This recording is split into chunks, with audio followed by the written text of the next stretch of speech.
Maria. Well, as if our military heroes haven't fought enough on their own, some are coming home now to red tape, blocking them from getting jobs. Our own Anna Koyman spoke with one of the veterans facing a specific dilemma, and the lawmaker fighting for change. Good morning, Hey, Anna. good morning to you guys, and good morning to everybody at home. I didn't realize this was such a problem, but it certainly is. You know, our military medics, when they're out in the field, they get some of the best training possible, hands-on experience as well. How could it be that when they come home, they are not qualified to be EMTs when Illinois Congressman is trying to change that? Watch. It is stressful. It's definitely nerve-wracking when, I put my head down at night to go to bed. It's how are we going to get through the next day, and, our bill's going to get paid. Joshua Harmon spent 14 years in the Marine Corps and Illinois National Guard.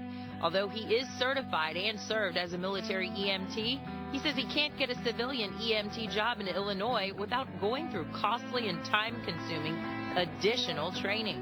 They kept denying it and kept saying, no, you're not qualified. Frustrated, Josh says military EMTs receive some of the best training and hands-on field experience in the world. It's definitely not a skill set issue. Army medics and corpsmen, that's what we're trained to do, is deal with the most stressful environments and perform these medical procedures to save lives. Josh's situation as a husband and father of 4 kids struggling to provide, unfortunately, is part of a nationwide trend for veterans.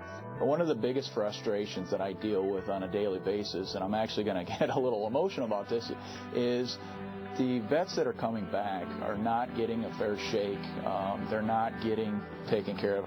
The jobless rate for veterans who served in Iraq and Afghanistan, 7.9%, much higher than the national average of 6.7%. So unemployment among veterans is, as we know, it's out of control. It's too much. And so we need to do everything we can to help them have this opportunity.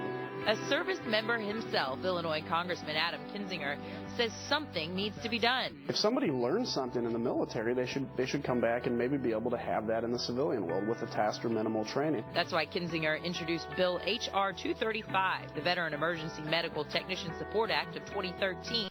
It passed the House, but has yet to get through the Senate and be signed by the President.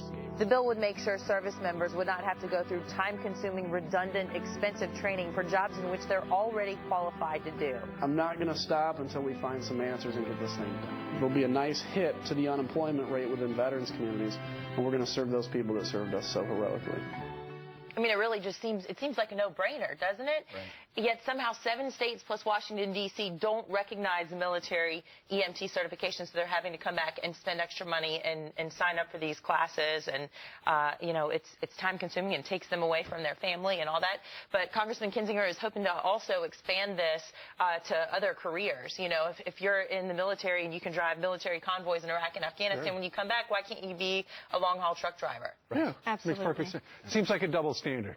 It does. Well, it's something that the commander-in-chief himself could solve with the pen. Kinzinger says this is past the House, but it's got to get to the Senate and President Obama's desk still. Thanks for bringing that to our attention. We didn't know about it. Yeah. Great work, Anna. All right.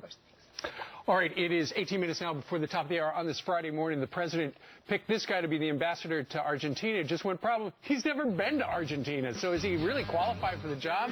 Why should he represent the United States? We're looking at bad diplomacy on this Friday morning. Don't cry for me, Argentina.